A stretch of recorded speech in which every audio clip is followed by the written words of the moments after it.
Ek is hier wat vrae gevra daaroor en wil ek vir jou net iets noem rondom Israel en die gebeurtenisse rondom Israel wat tans aangaan vir die wat nie weet nie, dat daar's 'n kruitvat wat al jare aan die kook is en dit lyk asof dit soort van wil oorloop. Wil ek vir jou net twee goed sê. Eerstens moet jy besef dat Israel, soos wat ons hom vandag ken, en Israel van die woord is geografies dieselfde, maar geestelik nie.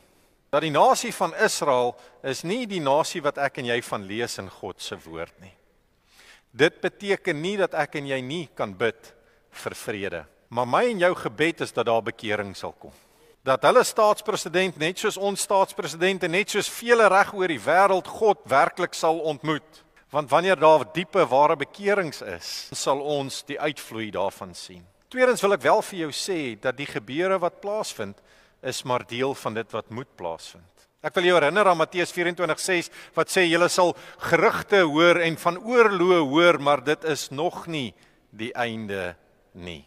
As jy ons gesprekke rondom die eindtye gemis het, moedig ek jou aan om op ons YouTube kanaal, ons het redelik tyd daar rondom spandeer om te kan sien wat en wanneer, maar ons weet nie die tyd wat dit plaasvind nie. So hierdie goed is deel van dit alles wat plaasvind. Dit maak my en jou nie bekommerd nie. Ons weet net.